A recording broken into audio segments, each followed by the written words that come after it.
sucia y hasta vas a un cuarto de tus hermanos, vas al cuarto de tu mamá para ver si no le tiren. Y muchas de las ocasiones me pasó encontrar mi playera favorita en medio de la ropa de mis hermanos.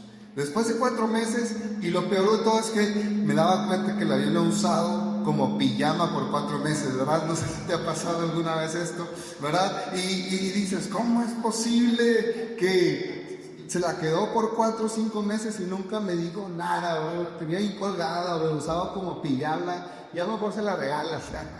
Pero lo peor de esto es cuando te pasa, que estás buscando una prenda que hace mucho no ves y no te das cuenta que siempre la has visto. Me pasó a mí que de pronto Josué y yo nos habíamos comprado el mismo pantalón.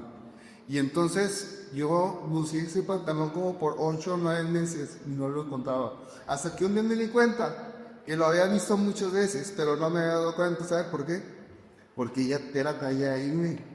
Y yo hace mucho que ya no soy talla M, ahora soy talla XF, extra fuerte. No sé si a lo mejor lo han visto, pero existe esa talla, ¿verdad? Pero entonces yo me acordé que ese pantalón era talla M y me quedaba bien. Entonces dije, este era el de Josué, este era el mío, ¿verdad? Y no, pues suceden muchas situaciones así cuando se pierde una prenda, tu prenda favorita. Pero sabes que creo que a veces suele pasar cosas también como cristianos y como hijos de Dios. De pronto hay algo que Dios ha preparado para nosotros, hay algo que está listo para nosotros, pero no sabe cómo reconocerlo. Creemos que es para alguien, creemos que le pertenece a alguien más, creemos que nosotros ya nos toca, ¿verdad? Y quiero que me acompañes, por favor. Y vamos a ir a nuestro pasaje central. Acompáñame a Hechos 29, 5. Por favor, alguien que quiera leernos este versículo. Hechos 29, 5. ¿Alguno? ¿No? No existe, ¿verdad? Es que estaba viendo que tan se te va, se te va un poquito. No existe Hechos 29, ¿verdad? Y sabes, es algo curioso porque si tú lees el libro de los Hechos, tiene 28 capítulos, y de repente pareciera como que se quedó inconcluso, ¿verdad? Pareciera que no terminó con un versículo como, y predicaron el evangelio hasta el fin del mundo y vivieron felices para siempre. O sea, no dice ni siquiera un amén, y uno se queda así como, ¿qué habrá pasado? Checas la Biblia y dices, ¿se le cayeron los capítulos siguientes? ¿O qué pasó con el libro de Hechos? ¿Por qué la Biblia no describe qué sucede después de Hechos 28? Termina Hechos 28 hablándonos de un párroco que está viviendo en prisión domiciliaria con un soldado custodiándolo y está predicándole a personas que vienen a visitarlo ya anciano, pero se queda hasta ahí. Ya no sigue Hechos 20, ya no sabemos qué pasó con Pablo. Después sabemos por otros libros históricos que Pablo muere decapitado, pero la Biblia ya no nos dice nada. Pareciera como si a propósito el libro de los Hechos no tiene un cierre, ¿verdad? Pareciera como si a propósito se quedara inconclusa o más bien abierta en esta historia. Y quiero decirte el día de hoy que Hechos 29 le está escribiendo la iglesia el día de hoy. Hechos 29 es nuestra historia. Hechos 29 es Cristo avanzando en medio de nosotros en este tiempo. Ese es Hechos 29. Las historias de los apóstoles no se terminaron, sino que continúan al día de hoy. Pero cuando tú y yo comenzamos en el Evangelio, creemos que ya todo está escrito, ¿verdad? Creemos que los milagros ya se hicieron hace 2000 años atrás. Creemos que ya no hay nada más que Dios pueda hacer a través de nosotros el día de hoy. Pero ¿qué si te dijera que tú y yo continuamos esta historia? Tú y yo estamos continuando. No es que la obra de la iglesia haya terminado, sino que continúa el día de hoy. Lo que pasa es que es muy difícil creer que tú y yo continuamos lo que muchos otros comenzaron, ¿sí? Tú y yo continuamos lo que Pablo tanto tiempo se esforzó y predicó y visitó otros lugares. Pero ¿qué cambiaría en nuestra vida si supiéramos que alguien por ahí está escribiendo Hechos 29 con tu historia y con mi historia? ¿Qué tanto cambiaría nuestra vida, verdad?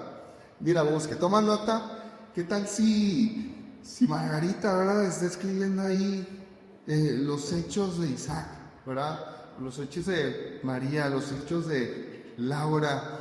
Yo le diría a Margarita, escríbele por favor ahí que se convirtieron 3,000, que hablaron lenguas, se arrepintieron, recibieron a Cristo en su corazón y cayeron, ¿verdad? No sé, pero yo creo que si tú y yo supiéramos que Hechos 29 se escribe con tu historia y con mi historia, cambiaría completamente nuestra forma de ser, de actuar, de vivir la iglesia. Pero sabes, tal vez no hay un Lucas que ande atrás de nosotros viendo qué es lo que va a escribir, pero Dios sí está escribiendo la historia de su iglesia.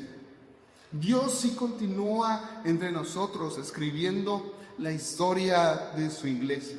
Y para entender lo que somos llamados a continuar, debemos recordar de dónde es que venimos tú y yo.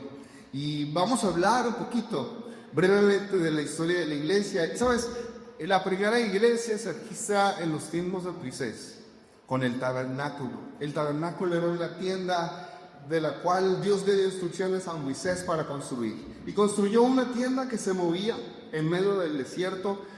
Al lugar del que Israel se movía esa tienda, ese tabernáculo. Muchos años después, cuando Israel se asienta en el lugar que Dios ha preparado para ellos, construyen un templo. Dios le da instrucciones a Salomón para construir un templo, y construyen un templo majestuoso, con piedras preciosas, con la mejor madera, con los elementos más lujosos que pudieran existir, porque ahora hay un lugar en donde la presencia de Dios está. Y en este templo tenemos un lugar santo, tenemos un lugar santísimo, donde solamente pueden entrar los sacerdotes, ¿verdad? Y es un templo con tantas reglas y leyes y liturgia y con tantas tradiciones, pero es algo glorioso.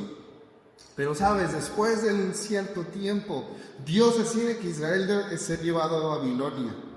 Y cuando Israel es llevado a Babilonia, también se destruye el templo, se destruyen las tradiciones, los rituales del pueblo de Israel.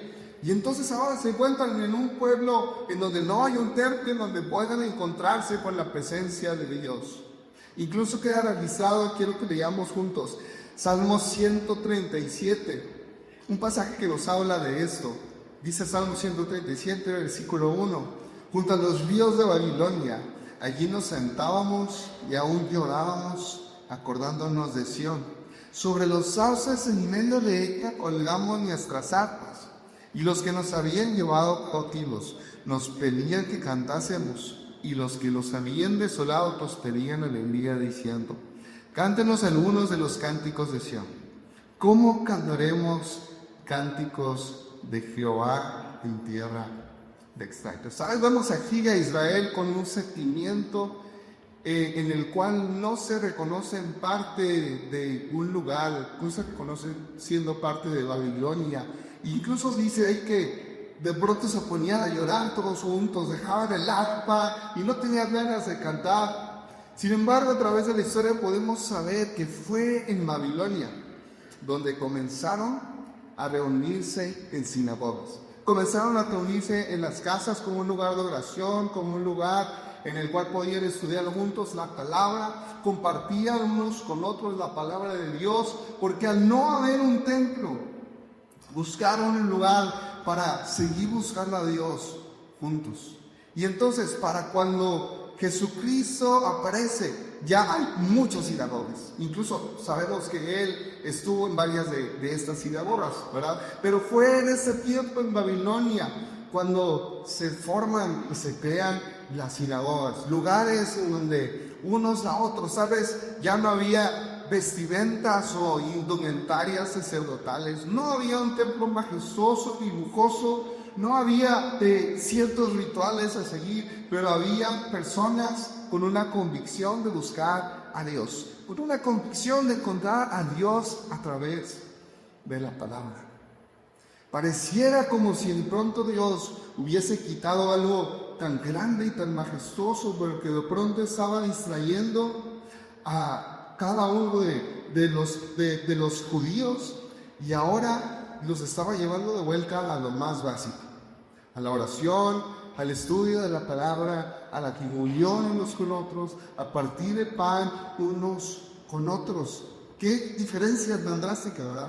De haber estado en un lugar tan majestuoso, ahora simplemente abrir tu casa y decir, ¿sabes qué? Que en esta mesa redonda tal vez no hay autoridades sacerdotales aquí, tal vez no hay rituales que no podemos hacer un sacrificio aquí, pero aquí vamos a hacer lo más básico que sabemos que mantendrá nuestra fe, y eso es compartir juntos la palabra, orar unos por otros, compartir el alimento. Pero sabes, aún faltaba algo, y es que cuando aparece Cristo, es crucificado, después es resucitado, y alrededor de 40 días Jesucristo está apareciéndose a sus discípulos para aumentar su fe, ¿verdad? Está apareciéndose a sus discípulos para dar estas últimas palabras de ánimo, de aliento, de fortaleza. Y en una de estas ocasiones, Jesús se encuentra con Pedro, ¿verdad? Y Jesús le dice a Pedro, ¿quién crees tú que soy yo? Y Pedro dice, tú eres Cristo, el Hijo del Dios viviente. Pero dice la palabra que esta afirmación que sale de Pedro no venía de Pedro, sino que venía de Dios. O sea, fue una revelación que Pedro recibió en el momento y pudo dar esta declaración. Tú eres el Cristo, tú eres el Hijo del Dios viviente. Y entonces Jesús declara algo y Jesús dice, Pedro, yo te digo que tú eres Pedro. Y hace un juego de palabras porque Pedro significa piedra, ¿sí? Y Jesús dice, yo te digo, tú eres Pedro, y sobre esta piedra edificaré mi iglesia. ¿Sabes que Jesús estaba utilizando al mismo tiempo dos cosas? Jesús estaba afirmando a Pedro como uno de los apóstoles, como uno de los que llevaría el evangelio, pero también estaba diciendo, esta afirmación que tú estás dando, Pedro, es sobre la cual yo construyo mi iglesia. Esta palabra que tú estás dando, tú eres el Cristo y el Hijo del Dios viviente. Y por primera vez vemos que Cristo nos habla de lo que hoy conocemos como iglesia. ¿Sabes? Podría parecer que sinagoga e iglesia son sinónimos, pero no son exactamente lo mismo. Podría haber dicho Jesús, sobre esta roca edificaré mi sinagoga, sobre esta roca edificaré mi templo, pero utilizó por primera vez una palabra distinta que era iglesia. ¿Sabes? Sinagoga, que viene del griego, significa asamblea reunida o congregación. Eso era lo que sucedía en las casas, ¿verdad? Una asamblea reunida era una congregación, gente que se conocían entre sí, probablemente familiares, amigos, primos, comunidades cercanas, también probablemente eran de la misma nación, de la misma etnia. Pero ahora Jesús utiliza el término iglesia, que en griego es eclesia, y significa los llamados de fuera. Asamblea convocada. ¿Sabes? Jesús está cambiando por completo la idea de lo que se tenía y de lo que se conocía como una sinagoga, que era solamente una reunión entre los cercanos, entre los conocidos, entre los que compartían la misma nacionalidad. Y ahora Jesús, que sabe que la salvación le daría para todos, ahora está diciendo, iglesia, son todos los llamados de fuera. No solamente los que ya están dentro, los que ya comparten la misma creencia, la misma religión, ahora hay llamados de fuera. Ahora hay un propósito de traer a este lugar a los que están afuera, a los que no conocen de Jesús. Y esto nos puede hablar de una pasión por las almas, una pasión por aquellos que no conocen a Cristo. Quisiera preguntarte el día de hoy, ¿qué tal está, verdad, ese termómetro de la pasión por las almas el día de hoy? ¿Qué tanto nos apasiona que alguien que está allá afuera, que no conoce de Jesús, pueda venir a este lugar, pueda conocerte? pueda cambiar y transformar su vida al encontrarse con Cristo. Hoy sabemos que la pasión de Cristo por las almas, como cambió ese término de sinagoga a iglesia, a un lugar abierto para todos. No a un lugar que pertenece a otros guatos, sino a un lugar en el que todos pueden encontrarse con Dios. Esa fue realmente la pasión que Cristo tenía por traer a la iglesia. Y sabes, tiempo después, cuando Jesús resucita y se encuentra con los apóstoles, Lucas está hablando de algo que Jesús había contado de ellos, y eso se registra en Hechos capítulo 1, versículo 4, si puedes acompañarme. Nos dice que una vez mientras comía con ellos, les ordenó: no se vayan de Jerusalén hasta que el Padre les envíe el regalo que les prometió. Tal como les dije antes, Juan bautizaba con agua, pero en unos cuantos días serán bautizados con el Espíritu Santo. ¿Sabes que hasta este momento, cada una de las personas que habían hecho iglesia, que habían buscado a Dios, que se juntaban para estudiar la palabra de Dios, lo hacían realmente con una convicción, ¿verdad? Y esa convicción no siempre necesariamente venía desde el corazón, sino que ya era casi una costumbre, una tradición, incluso una ley. Y renunciar a esto sería renunciar a la tradición familiar. Pero ahora Jesús está hablando, Juan el Bautista bautizaba en agua, pero hay una promesa más. En unos pocos días serán bautizados por el Espíritu Santo. Entonces Jesús está hablando de otra dimensión.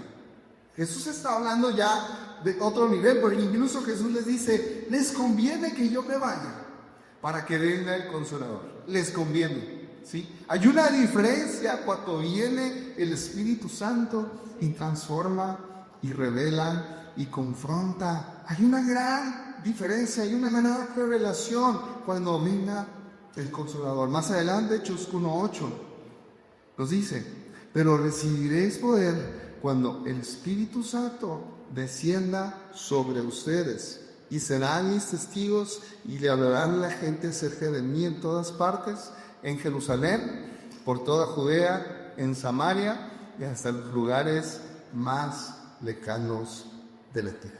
Si esta es la promesa que Jesús está haciendo a sus discípulos, y Él está diciendo: recibirán poder cuando haya venido sobre ustedes el Espíritu Santo.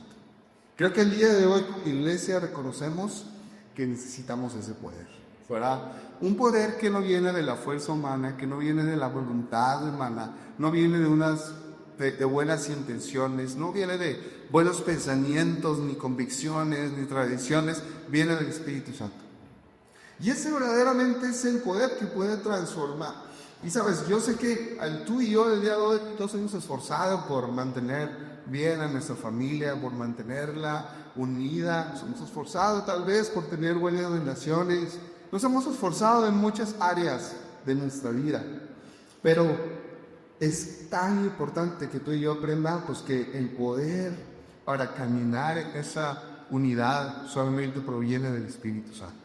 Sí. El poder para verdaderamente restaurarlo proviene del Espíritu Santo. El poder de la iglesia proviene del Espíritu Santo. El Espíritu Santo es el que hace la diferencia en cada uno de nosotros. Es el que verdaderamente puede darnos este poder, esta fortaleza, este dominio propio. Es el Espíritu Santo. Tenemos que empezar por entender que proviene de Él. Él es la fuente de todo poder, y entonces Jesús está diciendo: van a recibir ese poder cuando venga sobre ustedes el Espíritu Santo. Y ahora quiero que leamos qué sucedió una vez que vino el Espíritu Santo sobre ellos. ¿Sabes? Dice la palabra que se encontraban alrededor de 3,000. Pedro estaba predicando y el Espíritu Santo descendió sobre ese lugar y comenzaron a hablar otras lenguas. Y entonces se acercaron algunos y dijeron: oye, ¿cómo es que estas personas que son de Galilea ahora están hablando nuestro idioma? Los estamos escuchando, están predicando, están hablando de Cristo. ¿verdad? Y entonces muchos de ellos empezaron a volar porque decían que estaban borrachos.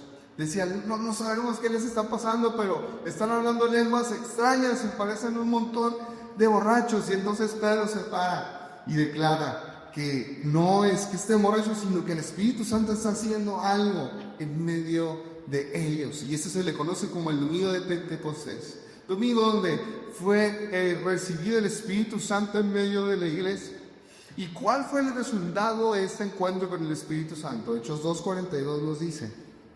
Los creyentes, el título de este pasaje es, los creyentes forman una comunidad. ¿Sí? Nos dice, todos los creyentes se dedicaban a las enseñanzas de los apóstoles, a la comunión fraternal, a participar juntos en las comidas, entre ellas la cena del Señor y la oración. Un profundo temor reverente vino sobre todos ellos, y los apóstoles realizaban muchas señales milagrosas y maravillosas. Todos los creyentes se reunían en un mismo lugar y compartían todo lo que tenían. Vendían sus propiedades y posesiones y compartían el dinero con aquellos en necesidad. Adoraban juntos en el templo cada día, se reunían en casas para la cena del Señor y compartían sus comidas con gran gozo y generosidad. Todo el tiempo alabando a Dios y disfrutando de la buena voluntad de toda la gente. Y cada día que el Señor agregaba a esa comunidad cristiana los que vivan siendo salvos. ¡Qué impresionante! ¿No te gustaría que sucediera eso el día de hoy? ¿Sabes que termina este pasaje, ¿verdad? Hasta donde leímos, diciéndonos que el Señor es quien agregaba cada día a los que vivan siendo salvos? Eso es impresionante, porque también uno podría decir, o sea que ya no tenían ellos que hacer nada, ¿verdad? Dios llevaba a las personas directamente. No, sí estaban haciendo bastantes cosas, al contrario, como era una comunidad y una iglesia bastante sana. Por eso es que Dios podía agregar a todos los que iban siendo salvos.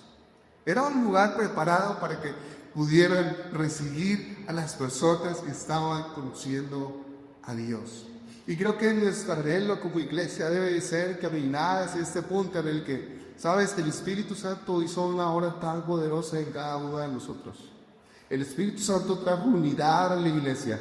El Espíritu Santo trajo convicción a la iglesia, trajo arrepentimiento a cada uno de nosotros. El Espíritu Santo hizo su obra en este lugar, que entonces somos movidos como la iglesia primitiva, como la iglesia de los hechos, ¿verdad? Somos movidos a amarnos unos a otros, a ser generosos unos con otros, a compartir el pan unos con otros. Si te fijas, nuevamente no nos dice que a partir de ahí se llenó el templo de Jerusalén, sino que nos dice que se reunían en casas, ¿verdad?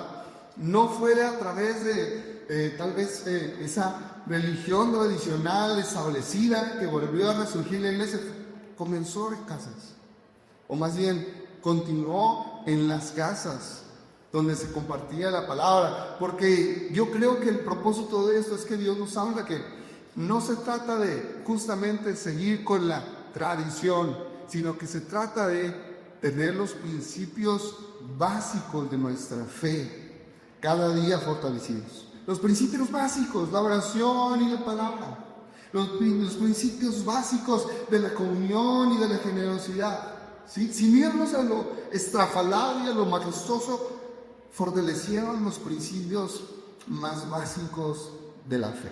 Y entonces Dios podía agregar a esa iglesia todos aquellos que habían de ser salvos. Todos aquellos que Dios sabía que serían salvos eran agregados a la iglesia, porque encontraban en la iglesia un lugar en el cual podían ser bien recibidos. Pero para esto, ¿sabes? A veces hay una lucha teológica entre dos posturas. Una es la responsabilidad de Dios y la responsabilidad del hombre. Porque hay quien dice, Dios tiene toda la responsabilidad y Él decide quién es salvo y quién no. O hay quien dice, no, que el hombre tiene toda la responsabilidad. Del hombre depende el arrepentimiento, ¿verdad? Y no de Dios. Y hay esta lucha. Pero puedo darme cuenta en la palabra de Dios que existen ambas. Tanto es Dios quien verdaderamente puede provocar que lleguemos al arrepentimiento, pero el hombre también, hombres y mujeres también tenemos esa responsabilidad, y para eso tenemos el libro de Proverbios, ¿verdad? Un libro totalmente dedicado, si lo podemos decir así, a los buenos hábitos. Si puedo ver entre Proverbios, no todo es totalmente espiritual, sino que nos habla de los buenos hábitos, ¿verdad? De hábitos buenos en nuestra vida que van a ser buenos para nosotros. Y de la misma manera encontramos que hay buenos hábitos que provocan la unidad. No quiere decir que todo se trata solamente de reprender al diablo, ¿verdad? Para que no haya división en mi familia, para que no haya rencor en mi familia. No, también hay buenos hábitos que tú y yo tomamos para provocar esa unidad. Para provocar, así como en la iglesia de los Hechos, que Dios pueda agregar a todos los que han de ser salvos. ¿Por qué? Porque cuidamos los hábitos en nuestra familia, en nuestra iglesia. Cuidamos la cultura en nuestra familia, en nuestra iglesia. Cuidamos lo que promovemos, cuidamos lo que reconocemos que es bueno y lo que reconocemos que no es bueno.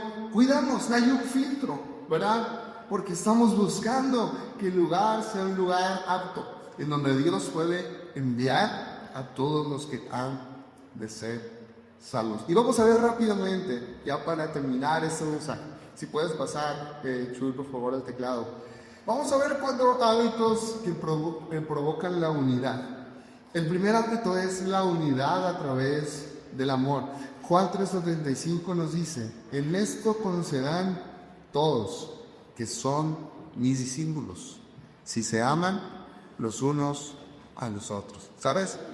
Pareciera tan básico, pero a la vez es verdaderamente una gran invitación a amar a otros, a vencer nuestra comodidad, a abrir nuestro círculo cerrado y decir: ¿sabes qué? Estoy siendo llamado a no solamente amar a los míos, amar a mi familia, sino amar a otros. Y entonces su palabra nos dice que así conocerán que somos discípulos de Cristo, cuando nos amamos los unos a los otros. Un buen hábito a poner en práctica en donde sea que estamos, ¿verdad? Un buen hábito que provoca unidad en nuestra iglesia, unidad en nuestra familia, es el amarnos los unos a los otros. El hábito número 2 es la unidad a través de la honra. Romanos 12:10 nos dice: ámense unos a otros con afecto genuino y deleítense al honrarse mutuamente. ¿Sabes que a veces es bien fácil ser cargado con los demás? A veces es bien fácil ser el carilla, ser el burlón, encontrar los defectos de las personas y sacarlos a relucir, ¿verdad? Pero ¿cómo voy a provocar otra en mi casa, en mi iglesia, si no procuro la honra, si no procuro el hablar bien de los demás, el animar a otros, el levantar a otros, ¿verdad? El valorar a otros? La honra produce unidad. Es un hábito que puede parecerse tan sencillo, pero es así. La honra, el hablar de otros, el levantar a otros, produce unidad a cualquier entorno. El hábito número 3 es la unidad a través del perdón. Colosenses 3:13 nos dice: sean comprensivos por las faltas de los demás y perdonen a todo el que les ofende. Recuerden que el Señor los perdonó a ustedes, así que ustedes deben perdonar a otros. Esto a veces puede ser uno de los puntos más difíciles, ¿verdad? Porque se trata de situaciones que suceden en 2 personas o más, y a veces establecer eso puede ser complicado. A veces el ser vulnerable y caer un tema difícil a la mesa y decir: ¿sabes qué? Hace tiempo sucedió esto, pero quiero decirte que estoy arrepentido. A veces eso puede ser lo más costoso porque representa directamente nuestro ego. Pero qué increíble es cuando decidimos morir a nuestro ego y vivir para el cuerpo de Cristo. Y vivir para que Cristo sea honrado entre nosotros, ¿verdad? Entonces somos llamados a perdonarnos los unos a los otros. Y eso es algo como de ida y vuelta. Pero sabes que hay veces que puede pasar dos cosas. O nadie te va a pedir perdón, o no te van a perdonar. Puede pasar. Y si ese es el caso, tu llamado y mi llamado es ser personas que pedimos perdón y que perdonamos rápido. ¿Sí? Que pedimos perdón rápido y que perdonamos rápido. Ese es nuestro llamado. Y con eso tú y yo cumplimos. Pero es necesario que lo hagamos. Eso, el perdón verdaderamente trae restauración en nuestros círculos. El perdón es un buen hábito de unidad. Y el último es la unidad a través de comunidad intencional. ¿Qué quiere decir eso? ¿Sabes? Hace algunos días, el jueves, fue Thanksgiving, ¿verdad? Fue Acción de Gracias, Día de Acción de Gracias. Es una adoración grita, pero es algo muy bueno, ¿verdad? Es simplemente un día en el que cada uno de nosotros podemos ser agradecidos con Dios por lo que Él ha hecho. Y ya tenemos alrededor de 3 o 4 años que lo estamos celebrando en casa de mi cuñado Alfredo. Y ha sido algo bueno porque es algo que nació de él, fue como de, ¿sabe qué? Quiero que cada año hagamos esta cena donde vengamos las familias, podamos cenar juntos y podamos ser agradecidos con Dios. Podamos decir cada uno de nosotros qué es lo que Dios ha estado haciendo, por qué estamos agradecidos en este año. Eso es provocar intencionalmente la unidad. No siempre sucede, ¿verdad? Gracias a Dios que tenemos algunos días festivos en el año, como ahora que tenemos Nochebuena y tenemos fin de año. Eso es increíble. Pero qué bueno es cuando aparte de eso intencionalmente provocamos la unidad.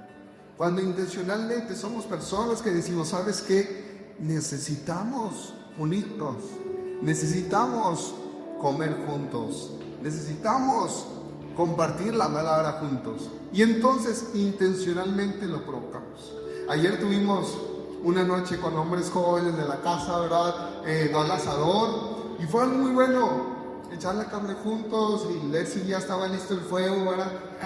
Porque ya sabe cómo nos entretenemos los hombres viendo el fuego, si ya está listo para asar carne. Y son momentos que provocamos intencionalmente. No se dieron naturales. No viene aquí en la palabra de Dios, te reunirán los sábados, echar la carne asada. No. Pero intencionalmente entendemos que es algo tan increíble el poder juntarnos, el poder provocar la amistad, el poder provocar la unidad. Y entonces, yo sé que Dios quiere traer unidad a esta iglesia, Dios quiere traer unidad a nuestras familias. Dios quiere traer buenos hábitos en medio de nosotros, pero tenemos también que provocarlos. No solamente vamos a reprender al diablo, sino que vamos a provocar entre nosotros estos buenos hábitos de unidad. Y en este año como iglesia queremos hacerlo.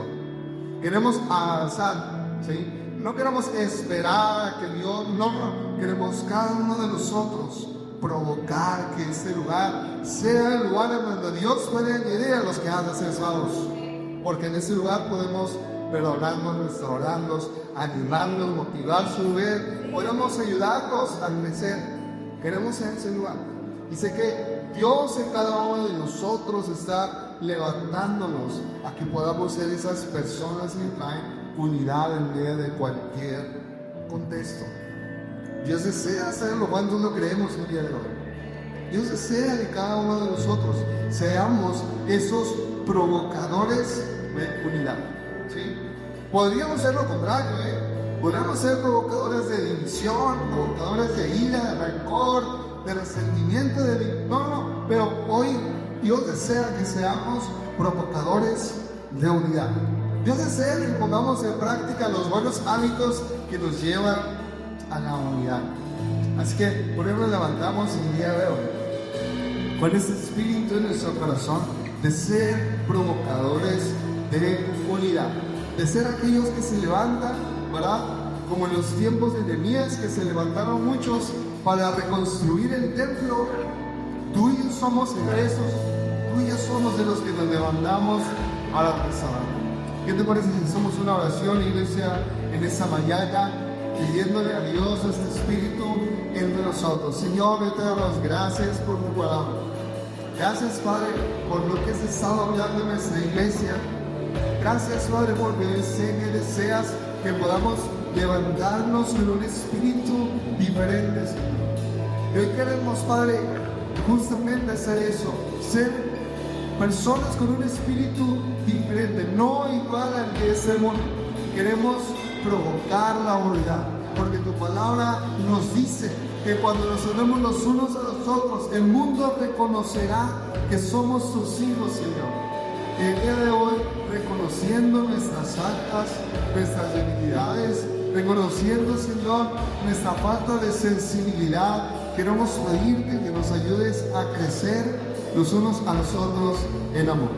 Queremos pedirte que nos ayudes a reconocer la importancia que tiene el ser parte del cuerpo. La importancia que tiene, Señor Jesús, el amar a tu iglesia, el ser parte de tu iglesia, el ser personas que provocamos la unidad. Queremos provocar la unidad en este lugar. Enséñanos a pedir perdón. Enséñanos a valorar a otros. Enséñanos a honrar a otros. Enséñanos a levantar a otros. Enséñanos a animar a otros. Enséñanos, Señor. No lo sabemos todo, no nos creemos aptos y listos, Señor, pero sabemos que tú deseas llevarnos hacia ese lugar. No viviremos más esperando algo que tú nos has dado a tu Santo Espíritu para poder hacer. Tú nos has dado en el poder de tu Santo Espíritu la capacidad para cuidar de nuestra familia, la capacidad para cuidar de nuestros esposos, la capacidad para cuidar de nuestros hijos, la capacidad para cuidar de nuestros grupos conexión, la capacidad de cuidar ministerios, para cuidar personas, para cuidar el alma de todas aquellas personas que tú traerás a este lugar, porque ellos han de ser salvos, Señor. Y queremos ser una iglesia que pueda recibirnos, que pueda avanzarnos. Gracias, Señor Jesús, porque hoy sabemos que estás sembrando en cada uno de nosotros un amor por las almas, una pasión por las almas, una pasión por todos aquellos que el día de hoy no te conocen. Y queremos decir, así como Jesús pudo decir antes de subir al cielo, él dijo: Señor, los que me has dado, los he dado. Queremos simplemente hacer lo mismo, Señor. Queremos simplemente ser personas confiables para que tú puedas traer a esta casa a todos aquellos que han de conocerte. Así es, Señor Jesús. Lo que creemos el día de hoy, creemos que tú estás trayendo en cada uno de nosotros un amor y una carga y una pasión por todo aquel que no te conoce. Estás trayendo el día de hoy a cada uno de nosotros un sentido de pertenencia, pero también un sentido de fraternidad para poder recibir por todos aquellos, Padre, que han de conocerte. Gracias, Señor, por lo que estás haciendo de nosotros. Gracias, Cristo. Iglesia, podemos darle gracias a Dios por lo que Él está haciendo en nosotros. Gracias porque Él es quien nos llena de propósito. Él es quien nos da la dirección. Él es quien nos guía para caminar, para avanzar y para entonces, a través del poder del Espíritu Santo, restablecer y reordenar donde el enemigo ha querido destruir. Damos un aplauso fuerte.